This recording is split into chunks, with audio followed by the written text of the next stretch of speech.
The statistics are basically that 90% of wealth will not make it to the third generation. And it's because people are focused on the wrong thing. They think it's about controlling people from the grave with their money instead of helping them to learn the values and principles that go along with not just money, but with life in general. And there's many forms of capital other than financial capital. And I think people get hung up on financial capital being the most important. And I would actually put that as the least important part of a legacy.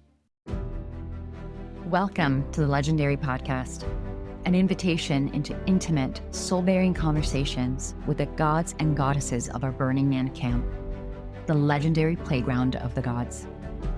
Here you'll meet the visionaries, wisdom keepers, heart-centered entrepreneurs, and edge walkers who make up this extraordinary soul family. Together, we'll journey through the turning points that shaped us, the failures, the victories, the breakdowns, and the breakthroughs, and what it truly means to rise and build something sacred from the ashes.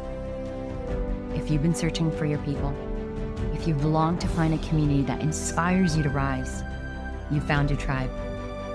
So join us now for another sacred journey. Welcome to the playground of the gods. Welcome to Legendary. Hello, Legendary family. I am here with Mike McCarthy today, and I'm super excited to meet Mike because we actually spoke only a little in the last Burning Man event, and I don't know him that well. And one of the things that I really love about these interviews is that sometimes I get to dive deep with, sisters and brothers that I've known and dived super deep with, but other times I get to interview people that I'm just getting to know for the first time through this podcast. And so what's really cool about that is that you get to meet Mike, if you haven't already. You get to meet him through fresh eyes, fresh lens. And if you do know him, you get to see him through a new lens as well. So welcome, Mike. Welcome to the podcast. Thank you. Excited to be here. Me too. Me too. And excited to get to know you better. So before we dive deeper, please share with us, Mike McCarthy, who are you? What do you do? And what's lighting you up in life the most right now? Yeah, I mean, that's a great question. I am a Colorado guy. I grew up in Colorado in the mountains. I love to be in nature. I love snowboarding. I love surfing now that I live in Austin, Texas. So we surf behind boats here, not in the ocean. But anything on a board, I really love anything in nature. I really love at my core.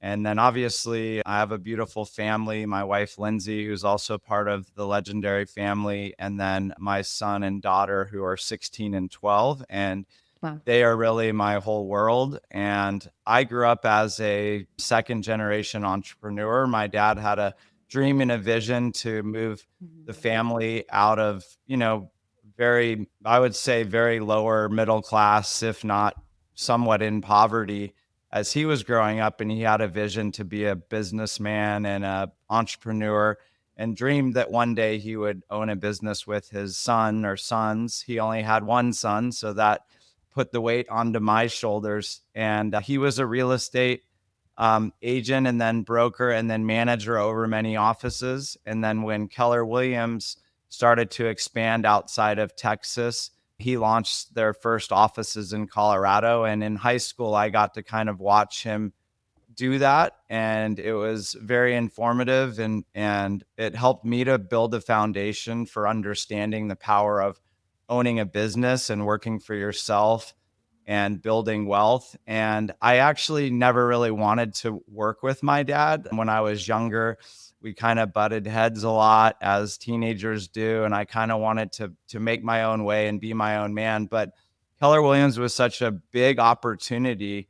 So when I graduated college, I got my real estate license and kind of thought I'll work with him just part-time until I start selling some houses. But at that time, we had just started to launch the greater Pennsylvania region for Keller Williams. And I was in charge of sort of mapping out the territories for franchises. And I quickly saw that this was a huge, huge opportunity.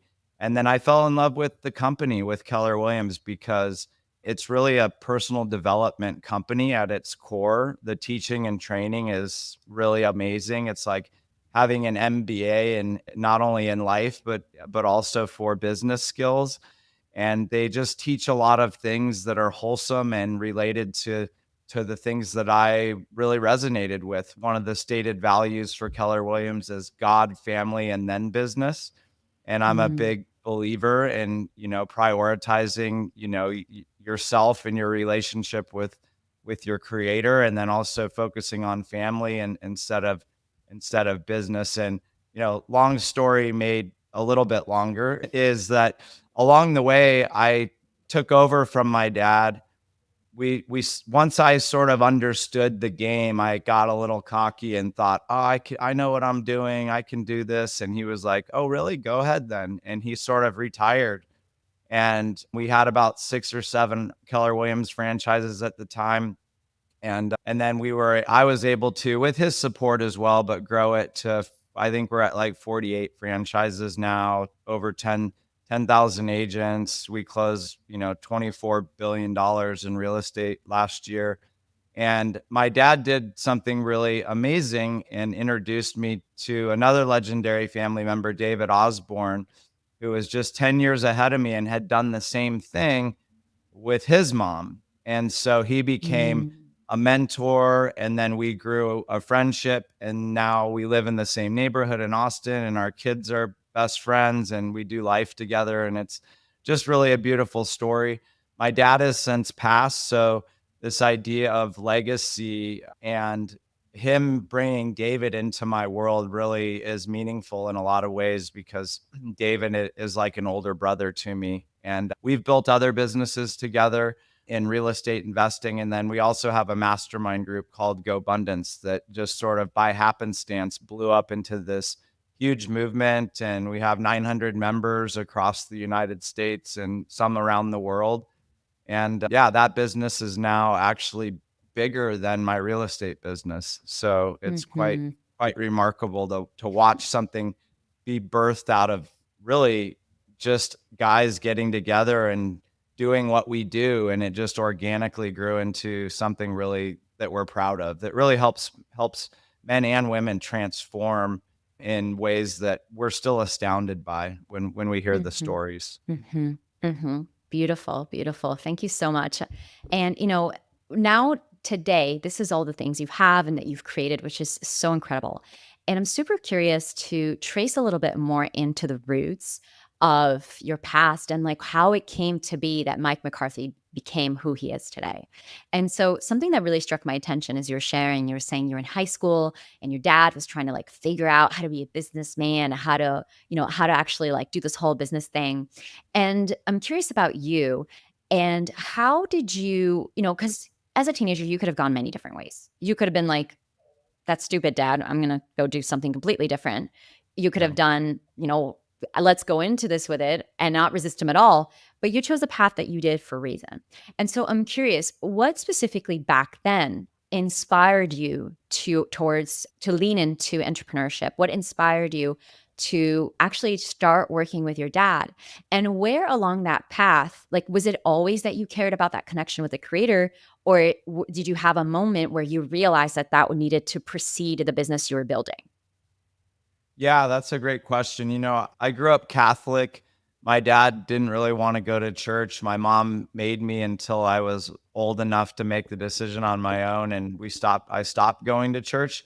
But later on in high school, I ended up going to a Christian church on my own, and it was more just about community. And I felt connected to God, but I think that really came later. And that was that, I always knew I wanted to be an entrepreneur. And I always felt like there was a certain achievement or level of success that would bring me happiness or fulfillment. And so when I got into business with my father and I achieved milestones and success and won awards for franchise sales, I really felt empty. I didn't feel the fulfillment that I thought I would. I didn't feel happier just because I had accomplished that. It was more like, okay, what's next? And that's when I really dove into my spiritual practices. I hired a coach. She's still my coach today, named Janai Lane. And she is an amazing, intuitive, and just a beautiful human being who really has been on this journey with me for over 20 years now of, my relationship directly with creator. And I have really cherished that work that we've done together because it's about, trusting your intuition and thinking big and having a vision that for your life that you are truly motivated by. But at the end of the day, it sort of all falls back to service. And that's where I find the most fulfillment is in the service of others. And I think that's also, what, at least for me, my relationship with my creator is that I'm here on earth to help others and to serve. Mhm. Thank you. What you're describing, Mike, is a hero's journey that so many entrepreneurs are going through, but it's really, I don't know if you know this, but it's quite rare to find someone, for example, at your current stage of where you are in terms of age and family, who's already cracked this code, in the sense that a lot of people in their 50s and their 60s, they're just getting to that place where they're waking up and realizing, oh my goodness gracious, I just spent 20, 30, 40 years disconnected, and they're finding their way back now. But you did that, what I'm hearing, is over 20 years ago. And so I'm really curious about, what was that tipping point? It was, if there was a breakdown or breakthrough moment where you actually realized, okay, I'm empty, but I need to do something about this. And that thing is my spirituality.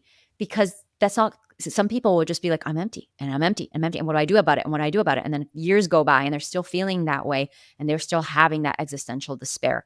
So, super curious about your journey and what happened for you to actually make the commitment to walk that path and actually walk towards service instead of continuing on that survival track.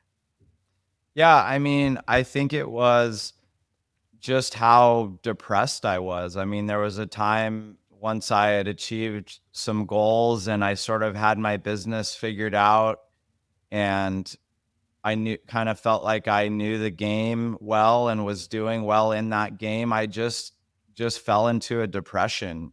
I would lay in bed, during the day and just binge watch TV, and at night I would go out and party and drink. And I didn't have a lot of friends. I would grew up in Colorado, but then I moved to Westchester, Pennsylvania in order to build this business, and I didn't have an easy time like making friends or building relationships. So I was just working all the time, and then that was going well, but I just wasn't getting anything from it that felt truly fulfilling. And so, there's the saying that when the student is ready, the teacher will appear. And that was the case for me. I was working with a real estate coach, and he actually was a beautiful man who would take all the money that he earned from coaching people for the year, and then he would take everyone on a retreat. And so we went on this retreat, and he brought his coach in, who was Janai Lane, and she started talking about deeper fulfillment and some woo woo type things that at first I resisted, but after the first year and then coming back a second year, I really realized like, oh my gosh, like she's got this part figured out, like true fulfillment and really like following your heart and you're following your and being true to who you are. And so I remember going to her and saying, "Hey, I really think I'm ready to like be, can I hire you as a coach?" And I was all excited and she's like, "I don't have any space for clients right now. I'm sorry." And I was just like, "Ah." But then she said, like, "I'll put you on a list." And then really for the next 2 to 3 months, like, I just spiraled even further down. I think intuitively she knew that I thought I was ready, but maybe wasn't actually at sort of a rock bottom. And then literally I was at my most depressed, state and really not doing well emotionally and mentally and even physically. I'd gained a ton of weight, not eating healthy, and she called and said, "Hey, I have a spot that's opened up. Are you interested in coaching still?" And I was like, "Absolutely, let's do it." And it was amazing because I was a runner in high school. And like once I started meditating daily and journaling daily and doing some of the practices that she taught, like I just started running again, and I just got back in shape, and like I just started to feel better mentally. And then I really, really dove in because I'm like, oh, this is it. And so I became very dedicated to spiritual practices and and I still am today. I journal, meditate, a little breath work, and exercise every single day. And that's really what keeps me, at my best and able to be in service of others. Mhm, mhm. Beautiful. Thank you. I'd love to know more about that resistance that you were feeling, as it's a resistance that is not just Mike's. Again, this is going back to that hero's journey, right? That resistance right before you actually realize that something needs to shift. So, if you can tell us a bit more what that texture was and why do you think it was happening and what was going on in your life at that time to create that? And then I'd also love to hear when you say that you have these spiritual practices that you are using in order for you to be able to have the energy, time, space for you to be of service. I want you to tell us why. What are these spiritual practices actually doing for you that allow you to have the space to be in service of service? Yeah. I mean, I think just in life in general, sometimes we resist the things we need most. And I think, it can be sort of like an alarm system, or it could be lighting the pathway to where you really need to go when you feel that resistance. And for me, it was just like, this isn't for me. I'm not this spiritual type person. I'm a businessman, I'm practical. I don't want to lose my edge and be soft. And I just sort of felt like that path was going to I would be losing some of my strengths.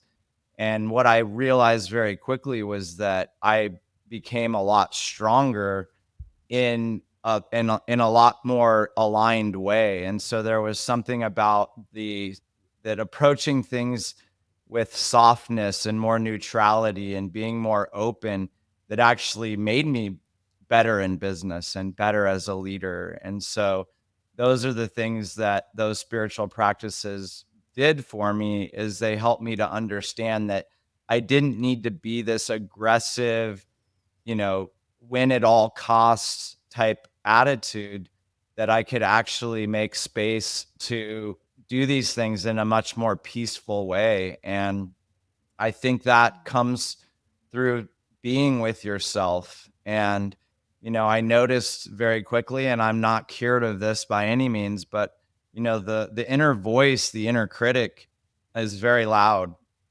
and speaks in a way that is very demanding and very polarized. But the voice of spirit and your higher self or creator or whatever you want to call it, all of those things combined, it's very soft, it's very subtle. And so you have to listen more deeply in order to hear the true messages. And when you're willing to let go of what the mind thinks it needs or wants or doesn't want, and sort of listen to that soft whisper of spirit, and you're willing to listen even if it seems crazy or even if it seems weird, and you follow that, it just opens doorways and it opens a space that otherwise you are not able to step into, because the mind wants to control and protect, but the spirit wants to open and give and be connected to other people. And so that's something that, I'm not perfect at, but it's something that's why I'm still coaching with Janai after 20 years, is that the ego is always there. I'm not actually trying to get completely out of ego or to squash my ego. I'm just trying to become partners with it. I'm trying to Mhm, use it in a way that's helpful to me. And it can be a very delicate balance because, it's very clever, the ego, and it can be mhm, very convincing. So it just takes a lot of thoughtfulness, a lot of presence with self, and, being with yourself, being with myself when I was first learning to do that was very uncomfortable, which is a fascinating thing because everywhere I go, there I am. And so if I'm not at peace with myself and I can't be alone with myself and feel fulfilled, then, there's something that I am resisting there that if I open to, then I'm able to really be with myself. And I think that's the trick of following your intuition and honoring yourself, is to really be able to be with that part of yourself that knows and listen, but is quieter than the ego. Hmm. Thank you for sharing. As I'm listening to you, what I'm hearing is that these practices that you do, the breath work, the meditation, the mindfulness, insert whatever practices, they're really tools to help you strengthen and build the capacity for you to listen deeper. Yeah. And for you to be able, just the way that if we go to a marathon, we need to train for the marathon so we have the capacity to be able to run the marathon. What it does is it basically builds up the muscle of presence and strength and clarity for us to be able to welcome that voice when it comes along instead of dismissing it as crazy or like, oh gosh, not that again. And I'm super familiar with that as well. I've been on that journey for over a decade now of deeply, deeply listening to that voice. And I find that when we give it our energy, it gets stronger and it gets clearer with time. Would you agree that's been your experience as well? Yeah, absolutely. And it's always an ebb and flow for me. It's something that, I kind of feel like if I had mastered that fully, maybe I wouldn't be here anymore. I feel like that's our journey here on the earth school that Hmm. we've come to, is to continue working on that. And I think that's the danger with a lot of spiritual gurus is, they've arrived and they have all the answers. And, even Janai, who is, so dedicated to her spiritual practices, and she's got way more experience and time doing this than me, she still has an ego and she still struggles with judgment of herself and others. But she's very upfront about that. And I think the beautiful part about Janai and even David as coaches, mentors, people that I respect, is that, sometimes there's a timestamp or an expiration date on teachers in your life. But for me, if they continue to grow and they're somewhere where I want to be, but they don't stop their growth and they keep growing, then that's the kind of people that I want to follow forever. Because if they're growing and I'm inspired by what the next iteration of who they are is, then it inspires me to realize that I'm not done growing yet and I can keep growing as well. You're reminding me of a really, really big realization that I had a few years ago as I was having some similar things around the business growing and the ugh, what now? There's got to be something deeper than this. And the biggest realization that I had around this was my primary relationship needs to be with God. And right now, my primary relationship is with my business or other people, which is what creates codependency because we're not able to be in a sovereign relationship with another if our primary relationship isn't with God. And it sent me down this entire journey where, because I also grew up Catholic, and I wasn't satisfied with God, the guy in the sky with a beard that just like sends everyone who's been naughty to hell. Like it wasn't cutting it for me. But I couldn't say the words God, like I couldn't say it without some kind of ick in my system. Yeah. And so I went through this entire journey of excavating within myself. Where is God? Like where do I feel him within me? Independent of a religion, independent of, what's happening out there and what people are telling me to do. Like, how do I create my relationship with him and excavate that? It took me about a year and a half to find that place within myself where I'm like, okay, he's here. To find that place where I can crack jokes, where I talk to him while I'm cooking, where I'm like asking questions, or I get pissed and I yell at him. Like to find that place where it's like walkie talkie, direct line, it's me and him. Everyone else can go somewhere else. And so I share this story with you, Mike, because it took me a year and a half of like devoted, let me find this space within myself to speak to him. And when I settled in within that space within me, I started to look at the entrepreneurship and I started to look at the outside world And I started to see how rampant it is that primary relationship is business for a lot of entrepreneurs. And even though you've done this work with your own spirituality, you're still leading this group, like, Go Abundance. Like you're still in communities of entrepreneurs who are at different points of their own pathways as to where they've gone in terms of their relationship with their business and their relationship with God.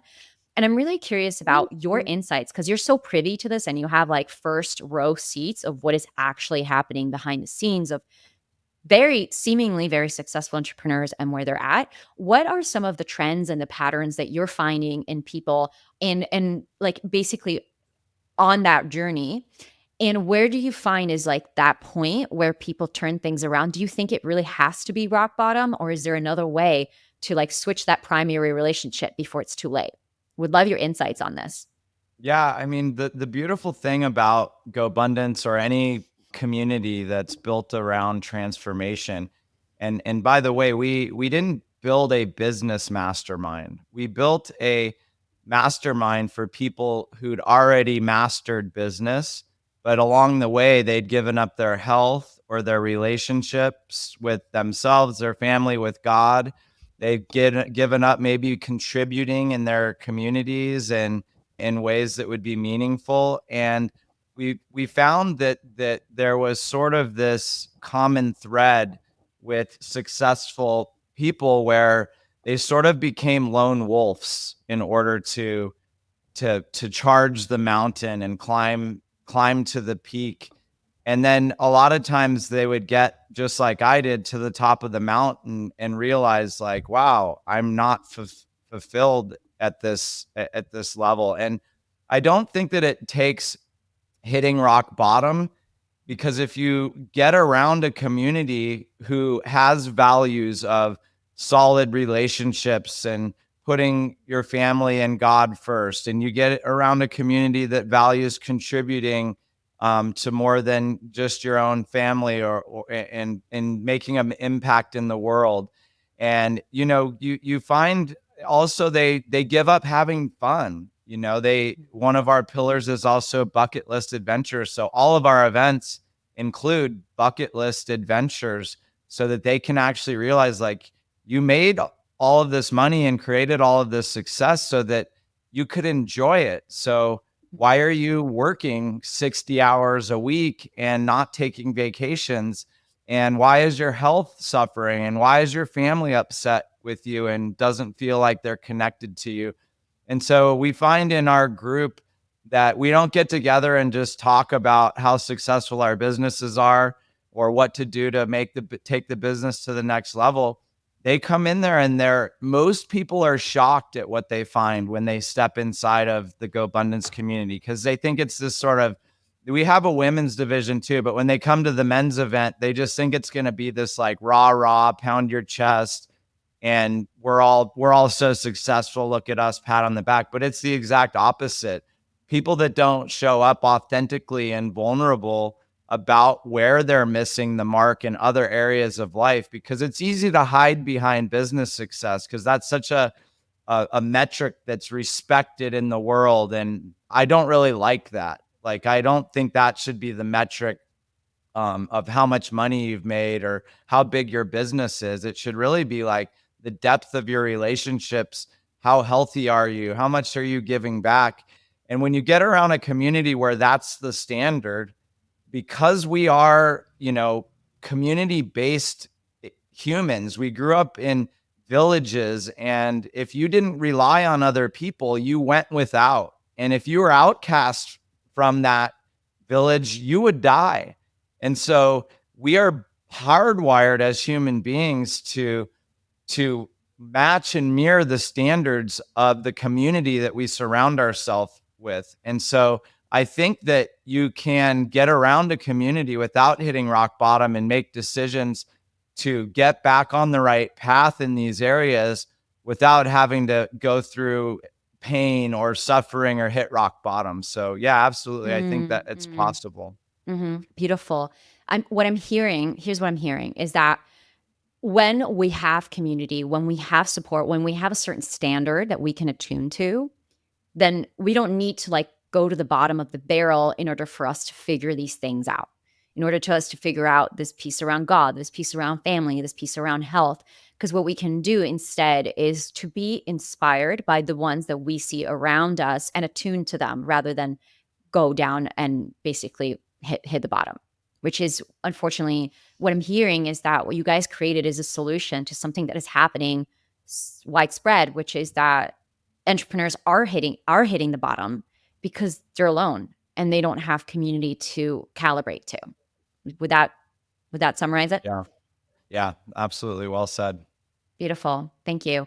So, then I'm curious, like looking back at everything that you've created and all these incredible achievements that you've done. I'm really curious, what are you currently in the messy middle of learning? I think there's two things that I'm really focused on right now. One is how to raise teenagers, and that's messy. Mm, And I'm finding that I have to be very careful in my approach to how I lead them, because if you do too much correcting and not enough connecting, then you lose the relationship. And so I'm really focused on trying to spend 90% of my interactions with them focused on connecting. And the connecting is all meeting them where they are in the things that they love. So my son is super into cars. And so I'm joining a car club and introducing him to some race car drivers and mentors and people that he can relate to, and taking him to the F1 race that just came through Austin, and just meeting him where he is so that we can build relationship through experience and to truly stay connected. And then when I do correct, or I try to not lecture and try to really hold back things that I maybe am thinking, and just really try to ask questions and choose the time very wisely as well, where I am connecting or correcting. And so being very intentional as a parent, and doing that in partnership with my wife too. So we have Lindsay and I have to also be in alignment and on the same page. So that takes effort. And then it's easier when we're aligned to then, parent these young humans so that they can grow up, and we want them to become their own people, and follow their dreams and do what they want to do with their lives, and not rely on the fact that we're a wealthy family. Like, they're not going to get money from us. Like, they're going to have to go out and build their own wealth, and sure, we'll help them and guide them, but there's no free lunches, or they don't have a free pass to just do nothing. They can do anything but not nothing. And so that's kind of the standard we're setting. And I lead the family division of GoBundance. We do masterminds for families. We bring them together and we help them define who they are as a family, come up with what their dreams and goals and aspirations are as a family, and then actually create the do part of how will they show up as a family? What are the agreements that they'll make? And that's been something that's very meaningful. So we do a couple of events a year with about 25 to 35 families that come to these mm, events, and we facilitate families coming together. And that's been a labor of love. And it's also very much connected to my own journey with our teenagers, or my daughter's about to become a teenager. She's 12, but that journey is kind of the main priority and focus in my life. And it's certainly the messy part really resonates, because it's just challenging and beautiful at mhm, the same time. mhm, mhm. Gosh, I love that. And what you're saying, what you're sharing, it dovetails beautifully into something you said earlier that caught my attention. You were talking about building a legacy. And now a lot of people talk about building a legacy. It is a very overused word that just gets thrown around very lightly by many people who don't really know what it means. Yeah. And when you spoke the word, I could literally feel the frequency behind the frequency behind the frequency of what you were saying. And I could, yeah, I could feel that there was something very substantial in the way that you hold legacy and you've actually thought about legacy. So I'd love to hear from you. What is legacy to you?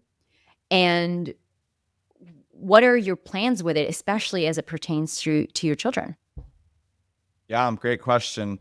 Yeah, most people just think that legacy is about passing wealth. And really, it's about passing down character traits and values and the way of thinking. And I think that's where a lot of entrepreneurs miss the mark with their families, quite honestly, is that they spend so much time building their business and they use the family as the excuse for why they're not spending time with the family. I'm doing this for you.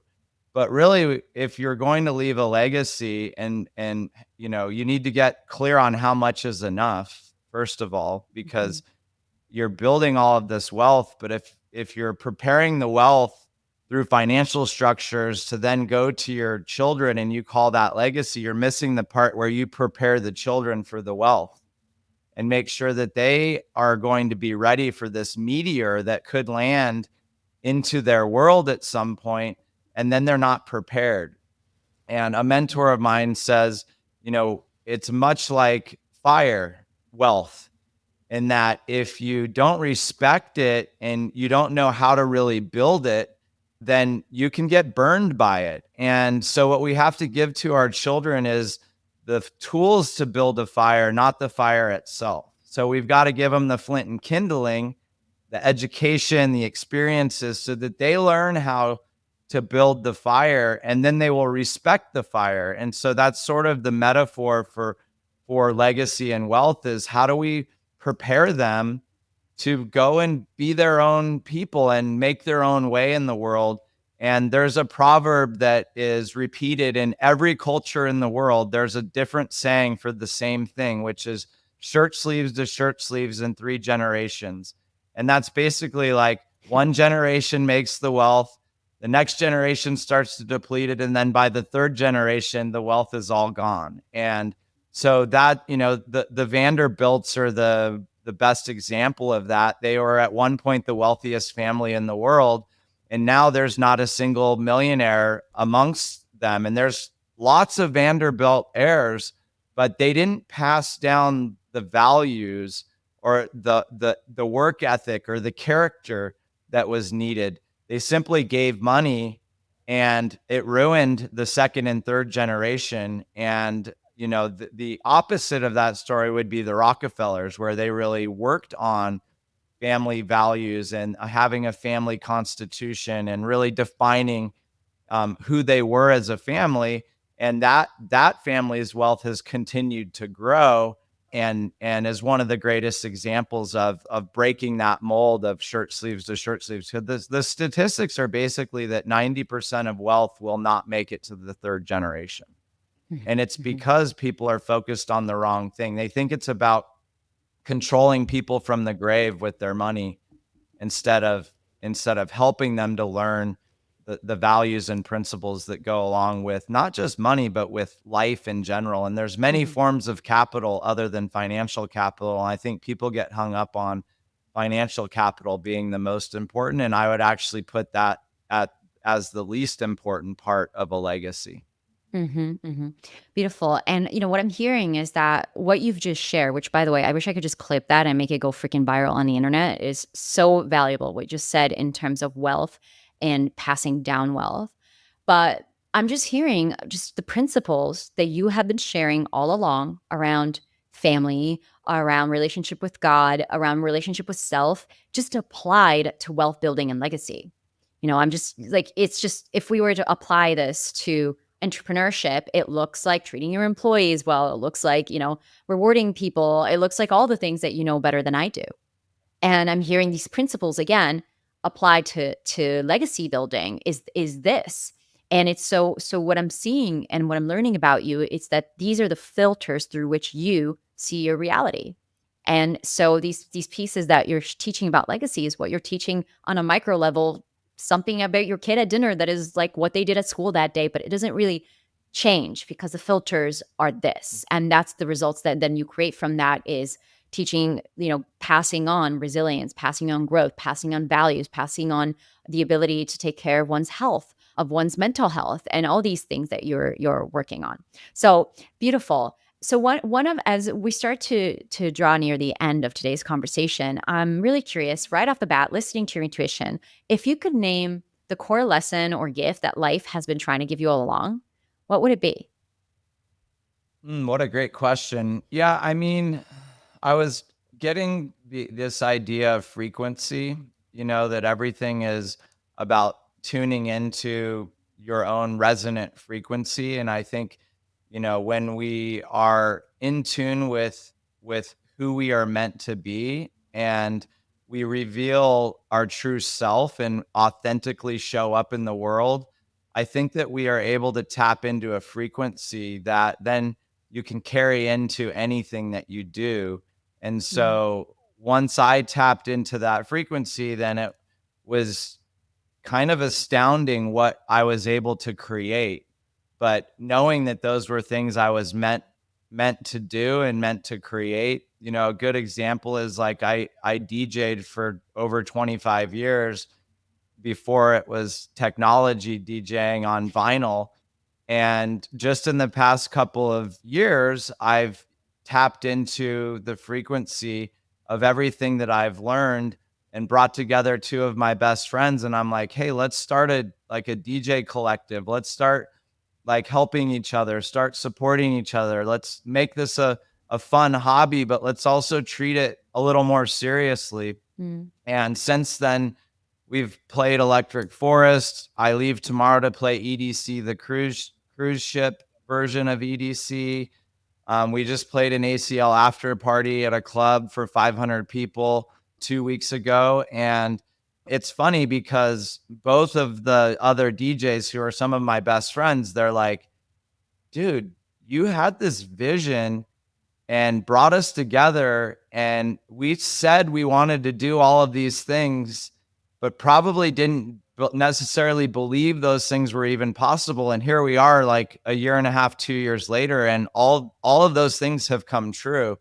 And so for me, it's about following my heart and doing the things that light me up. Because when mm, I'm playing music, for myself or for a crowd or for a small crowd or a large crowd, there's something that happens where time just melts away. And I'm so present in the moment and I feel so connected to God.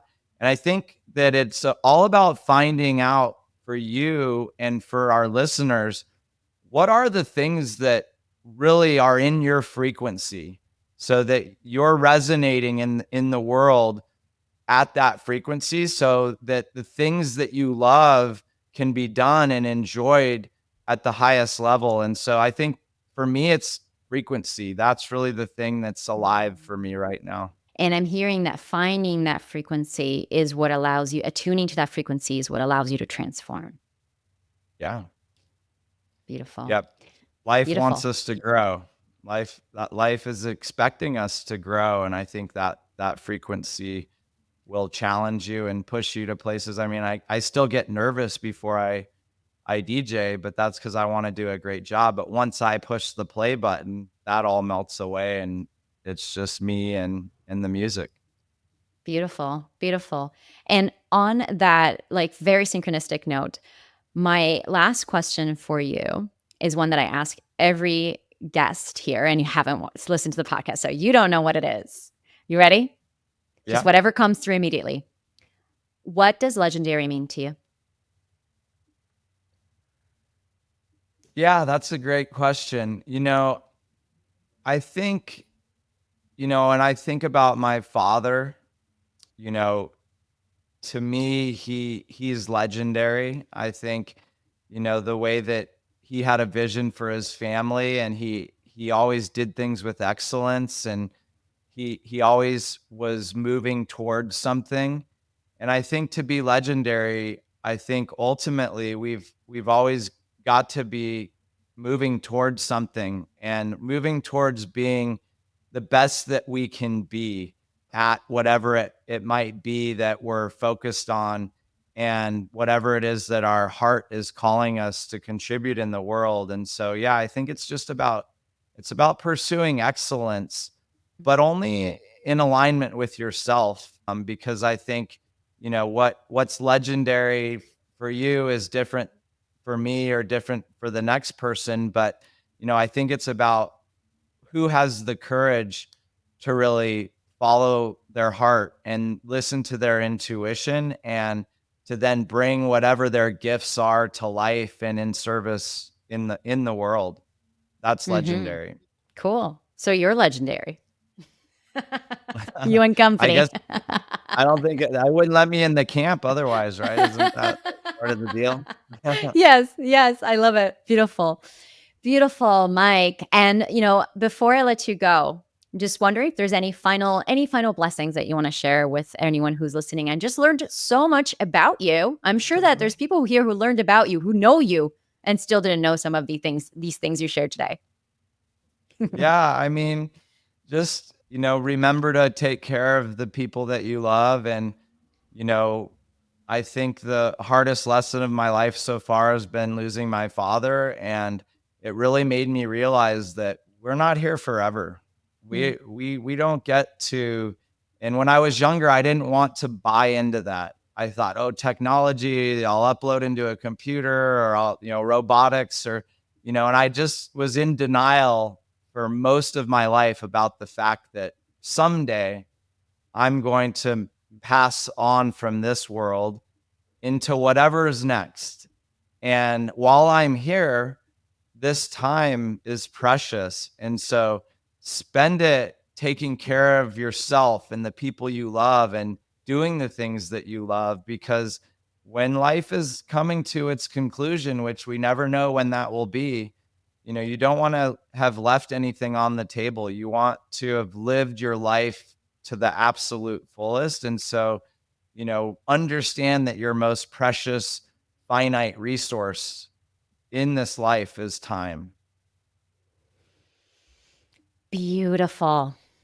Well, Mike, it was an absolute pleasure to get to know you better today. Thank you so much. I know I learned a lot from that conversation, and I'm sure anyone who's listened also has so much value that they've just received. So thank you so much, Mike, for showing up, for sharing your heart with us and your wisdom with us. I so appreciated getting to know you.